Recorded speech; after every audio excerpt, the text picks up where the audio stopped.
You are listening to AccessUW, a podcast series brought to you by the University of Washington Office of the ADA Coordinator, where we highlight insightful discussions, informative interviews, and valuable insights about accessibility, equity, and inclusion, all within the realm of higher education with experts across the UW. In terms of accessibility, each podcast and a transcript are made available at the Office of the ADA Coordinator's website at www.washington.edu/ADA. Welcome back to the AccessUW podcast. Today we're continuing our GAD series, or Global Accessibility Awareness Day, as that is coming up on May 15th, 2025. This year we're celebrating our 9th annual Global Accessibility Awareness Day here at the University of Washington. And in honor of this day, we're having a quick series highlighting some of our amazing accessibility specialists on campus to help us provide a little bit more context and some advice and tips and guidance on all things digital accessibility.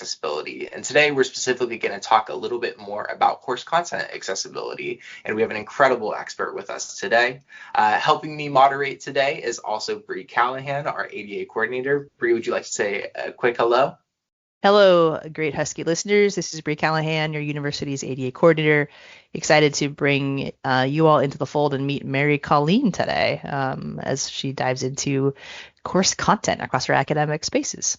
Mary-Colleen, would you mind giving a brief introduction of yourself to our listeners? Maybe just a little bit about your role and what you do at the UW, as well as just your experience in accessibility overall. Sure. Happy to be here. Thanks for inviting me. So I work in the Accessible Technology Services team, ATS, that's a part of UW IT. And I'm an Instruction Accessibility Specialist on that team. And so our team is a small team, mostly made up of technical experts in accessibility. And my role is slightly unusual for this team because my main focus is faculty, is outreach and engagement with faculty. And so I do a lot of talking, a lot of networking across campus, well, across all 3 campuses. And my role is really to try to bridge the gap between faculty and their awareness regarding digital accessibility, regarding resources on campus, and regarding how our team, Accessible Technology Services, can help be part of the support as we move forward in accessibility. I started in this role in 2022. I had taught for most of my career, so I have a long history in higher education.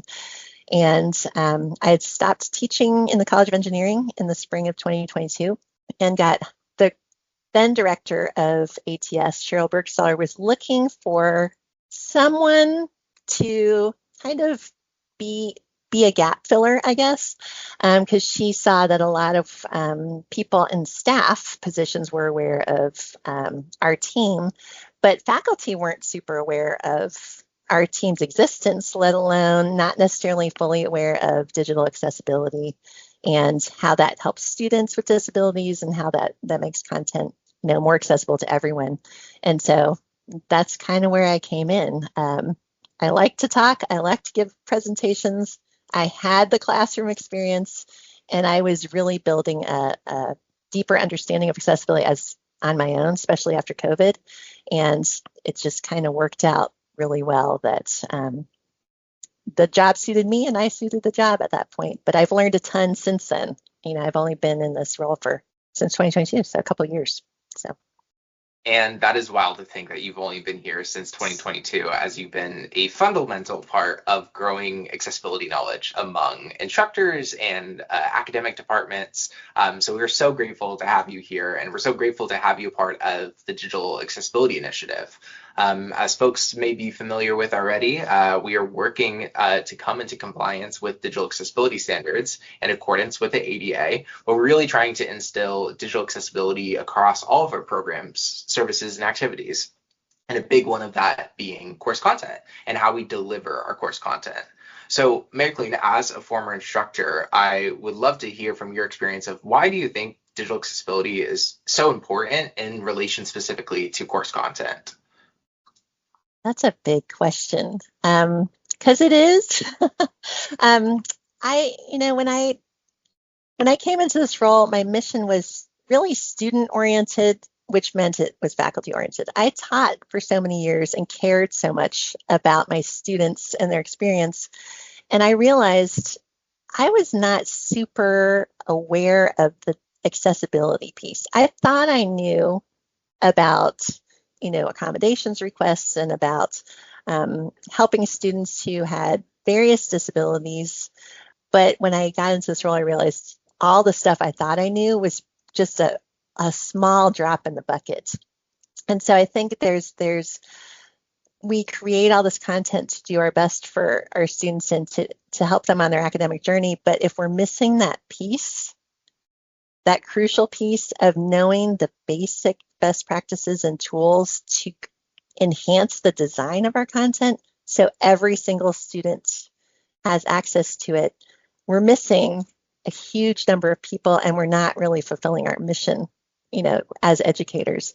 And so I think this initiative and this rule seems really scary, but I'm so glad it's here because it's kind of forcing us to be creative about broadening our own skill set, our own commitments, and just being a little bit more creative in how we get things across. So I think it's just fundamental to our mission as a university.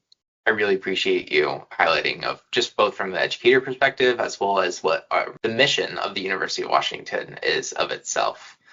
So let's dive a little bit deeper into course content delivery. So Mary-Colleen, I know you work with a lot of instructional staff on campus, and I know you also prioritize lived experiences of individuals with disabilities and students with disabilities specifically with how they interact with course materials. What would you say are some just common barriers that might be overlooked by instructional designers or faculty or teaching staff when they are building out a course, maybe in Canvas or just building out a course in general? What are some common barriers that you've seen over and over again that sometimes get overlooked? I think some of the common barriers are actually the simplest to improve. And again, I think back to all my teaching days, before COVID particularly, all the mistakes I made that made my content inaccessible. And I think now, oh my gosh, if I had only tweaked one habit I had. So some of the basics that can really have a huge impact on student experience are things like building structured headings into any document, Canvas page, whatever, to make sure that the headings are encoded into the document so screen reader technology can recognize and read those headings aloud. Simple things like color contrast, making sure that we're using sufficient color contrast so students who are colorblind or do not perceive color are not missing important information that might be exposed, through color alone. So they're small document design techniques and skills that if we just learn, 5 of them, we could make our documents way more accessible to way more students with disabilities. So those are some of the simple barriers. Then there are bigger ones like if we record lectures and we don't enable captions, that's not available for students who need captions for hearing disabilities, but also maybe they're just in a crowd, they have to work in a crowded cafe because they don't have internet access at home. So I think those are the most common barriers are the ones that are easiest to address in the design process itself. Not to oversimplify the barriers, but I think those little ones are the low-hanging fruit we can fix. So Mary-Colleen, one thing that I am just thinking through as you shared that a lot of this comes down to letting students have the same access at the same time in the same manner. And that plays out in all other spaces on campus, but specifically what I'm just imagining is somebody who is a student with disability and is trying to just read or consume a handout or a reading, and based off the inaccessibility or accessibility of document, just the actual like functional task of trying to open a document, navigate to like a section that the class is going to be reviewing to then talk about in like a group discussion or respond to questions posed by the faculty member. There's a part of a time that it can take to do all those things. And if the student's having to spend all that tactical time just to get to the point to be able to engage, they might have been missing other parts of a conversation, or maybe they missed chunks, right? And so they're behind because like just tactically, if documents aren't accessible or other course material, they're already going to be behind in terms of this whole overall learning process. And then if they don't have good access to things that they have to review ahead of time or after class, how can they really make that, how have the equal opportunity to make meaningful connections, right? Or to understand the material. So I think there's just this piece that just at a very simple level, like it can take more time to get to the information when things aren't accessible. And that just adds to the whole experience that someone's having to catch up, right? And they miss other pieces because of that time. But I just wanted to highlight as I was listening to you. Yeah, I think that's important. And one thing, and sometimes that helping remove barriers doesn't always have to be this big technical lift either. Like even taking time the first day of class to walk students through the navigation of the Canvas course, or to say, this is how this works. That helps all students avoid that I have to spend the first 2 or 3 days of class learning how to understand how the class works before I can even start doing my homework. So if you take a student with disabilities who has the same problem but also has inaccessible content, that 3-day delay could become a 6-day delay, could become longer, and they start behind. So yeah. This goes to what the intent of the rule clarification was, and goes to the overall intent of the ADA as written, and in the earlier federal legislation of Section 504 in the 70s, and even our state laws. Like this is about equal opportunity. We're not guaranteeing success. We're saying we want to have individuals have, equal access to be able to make meaning, consume information, and then, perform, right, and be evaluated based on their performance. But to do that, they really need to have that equal access component. Well, Bree and Mary-Colleen, I'm curious if you have an answer for this. As someone who's taught myself in the disability studies program, I've heard a lot of rhetoric from some faculty, not saying all, but hey, I have students with DRS accommodations. I implement those accommodations. My class is accessible. Well, how do you respond to that? Because I know digital accessibility and what these rules require is not necessarily sometimes what an accommodation entails. Sometimes it is just giving extra time on a test. But how would you respond to that? So I'll jump in here and first clarify that an accommodation is something that's retroactively done versus this idea of proactively setting up the system to be accessible so everybody can get the same information in the same time in the same manner. That way we don't have to spend time retroactively doing unique adjustments and modifications to provide those key access things that students have need, which are accommodations. So the difference here is the standards are saying all course material needs to be accessible when you initially deliver it.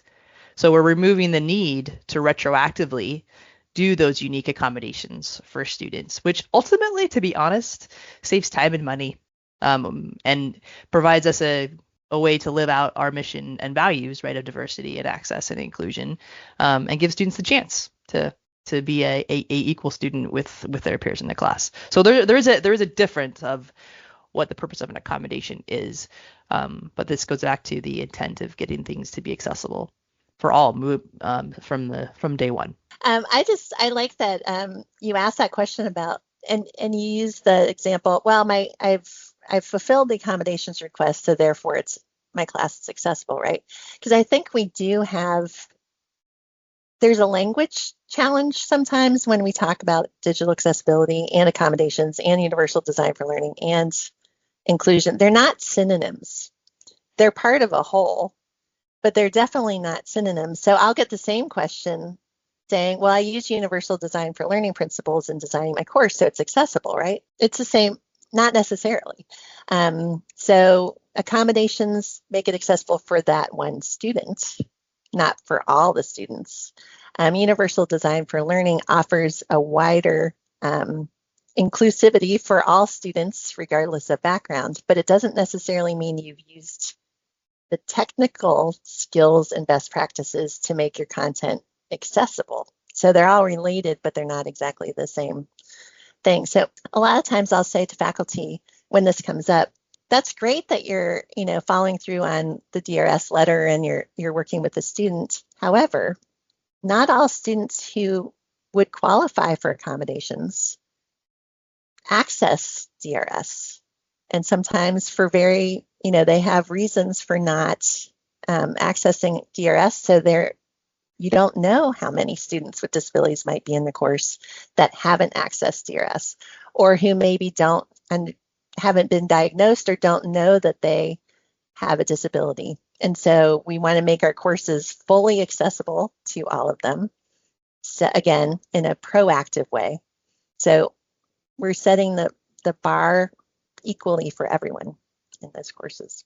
I appreciate that very much and that response to that. But Mary-Colleen, I'm going to push you a little further here. Mm-hmm. Sure. Let's say someone comes back to you and say, you know what, I know for a fact I do not have a single student with disability, whether they have an accommodation or not, in my class. Why is still ensuring that digital accessibility is important? Like, how does it help students that may not have disabilities as well too? I know you were mentioning heading structures and kind of just layout of documents. So how is this rule really important just with how we deliver content in general?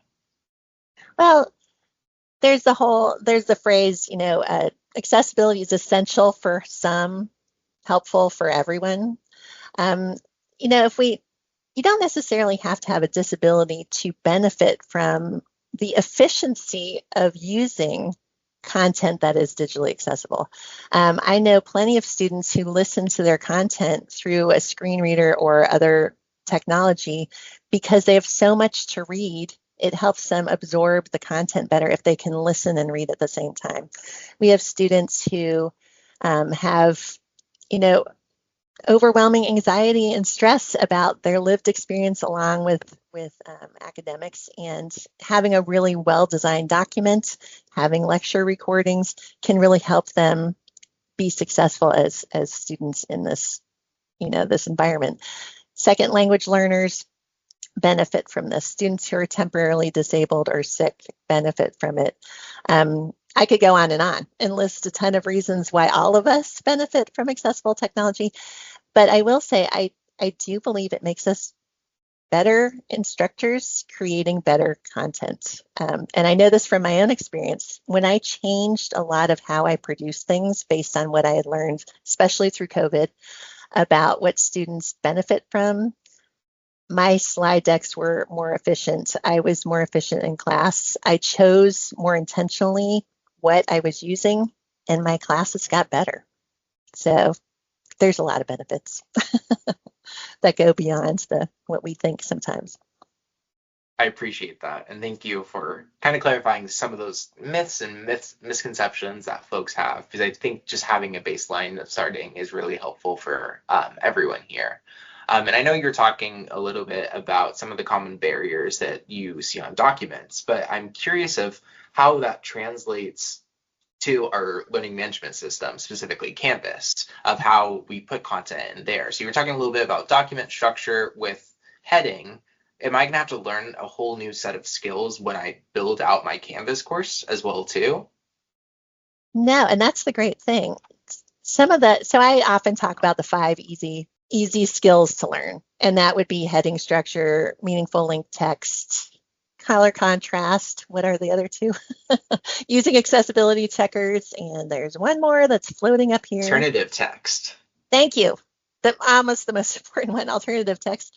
So those 5 skills, those 5 habits we can build, pretty much cut across any platform we like to use. So Canvas is not going to be any different. If you're learning those 5 skills to apply to Word documents, if you're learning them to apply to Google documents, even Substack, I mean, the same thing is going to apply for Canvas. So they're transferable skills that cut across types of platforms you like.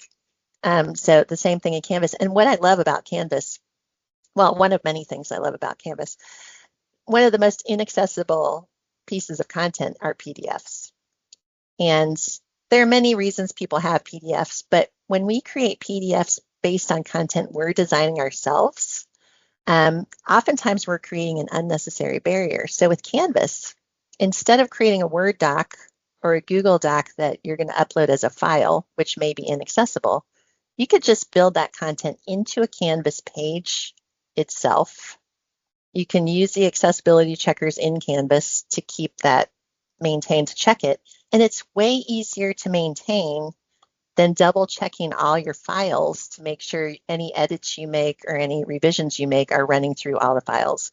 So Canvas could be a game changer for a lot of faculty who are maybe relying on files more than on the options in Canvas. So it's a good learning management system to have. It offers a lot of flexibility for people. Mary-Colleen, I heard you just mention the accessibility checker in Canvas. Could you speak a little bit more on that specifically, and how do I need to go somewhere to buy it? Do I need to establish a plugin? How does that work? So we have two levels of accessibility checkers in Canvas. There's the Ally checker that you can check individual pages. And you don't have to buy or plug in anything. It's right there. So the Ally checker, if you're in a Canvas page, you can click on the edit button. It opens the content window or the rich content editor. That's where you type in all your stuff. And right below that content box is the little universal icon for accessibility. It's the human figure with arms and legs stretched, and it's got a circle around it.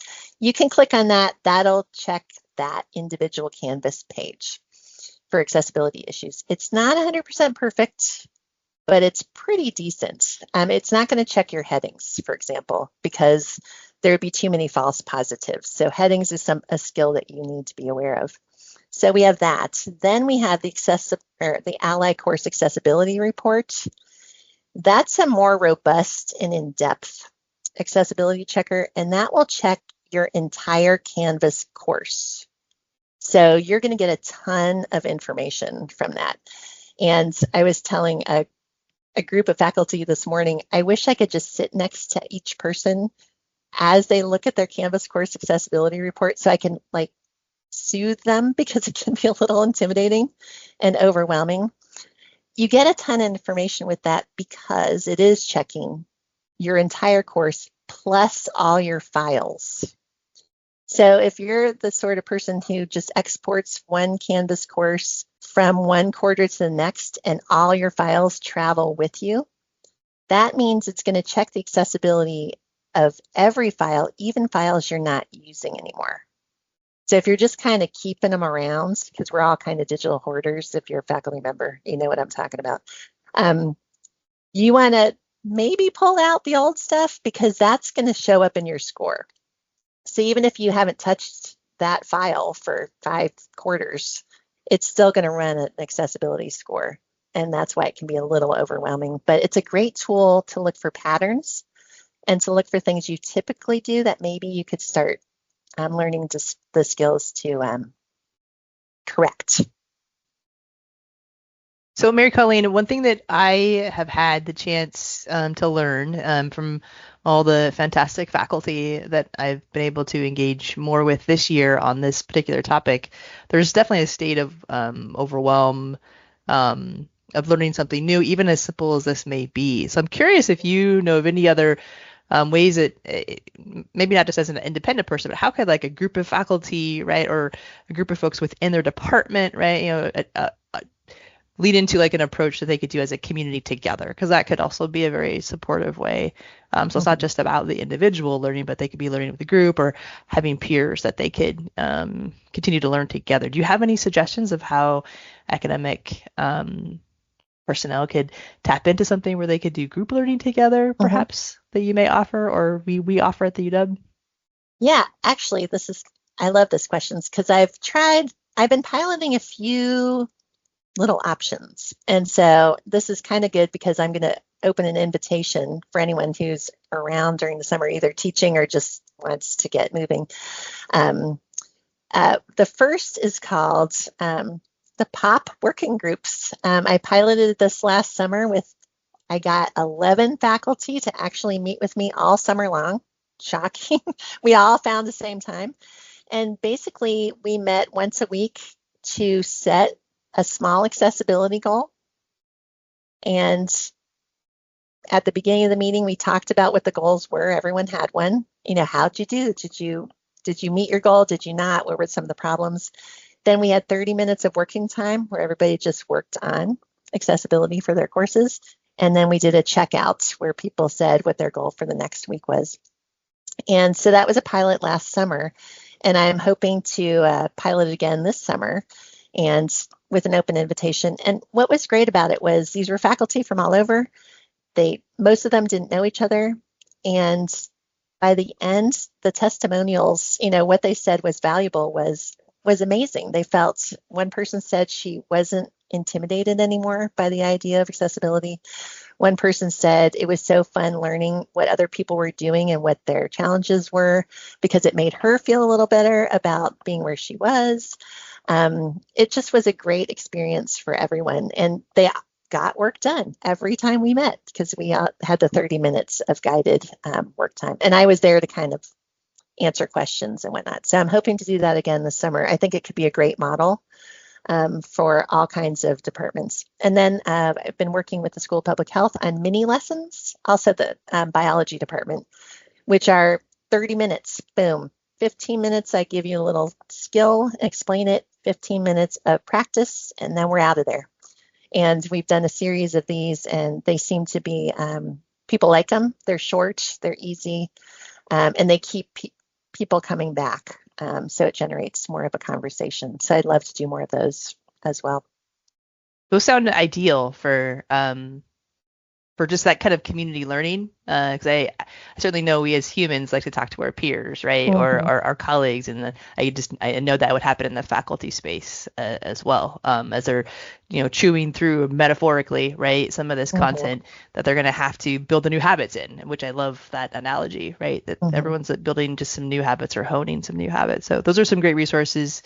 We'll do our best to link to anything that is available on a website for our listeners who are curious to learn more. Yeah, and I will send an invitation out, or I'll make it known about summer ones. I'm going to just do an open invitation and see if I can get a couple groups. You don't want them to be too big. For mini lessons, if anybody's interested in trying that with their departments, they can reach out to me at mcj6@uw.edu to try to get something going or at least talk about it and see what departments want. It's pretty flexible, and I could lead them, but they're also train the trainer sort of things. I could, have a partner in the department work with me on them and then turn it over to them at some point as well. So there's lots of models. Well, I love how you are one resource that we have at this institution to support our academic course content. I know there's other resources that are available, like we're going to broaden our centralized tools to really give faculty and instructional personnel or those who support the design of the curriculum as many tools that we are going to support broadly, right, with a goal to minimize any extra time or perceived burden, right, as people build these habits and help us work towards our goals of getting into compliance with our new federal standards that we have to do over time. Are there any key things that you would direct people to now on the website or websites, knowing that we are waiting for some future recommendations to be finalized as we've continued we're the last few weeks of exploring options of where to really give the best guidance or suggestions to faculty as we get closer to the end of this spring term. So more is coming in terms of clarity after our leadership looks at recommendations and makes some final decisions. But are there anything right now, if people are listening, they want to go and check out that you'd recommend they could start with? Yeah, so a couple of places. The Accessible Technology Services ATS homepage is a great place to start exploring. The Get Started page kind of lays out some of the general information. You can poke around in there because we have documentation for pretty much everything. The Teaching at UW website now has, it's on the tab that says Inclusion and Access. They now have a Making Your Course Content Accessible page. We do have an enterprise license to DQ University. No one knows how to pronounce it.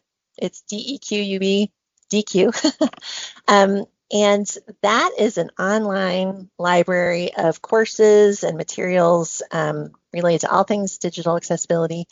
It looks a little overwhelming at first, but if you know what tool you use and what you want to learn, you can kind of pick through. So you don't have to do all the courses. You can kind of pick through and look for specific content. We're hoping to create like a recommendations list for faculty to kind of cut through that chase.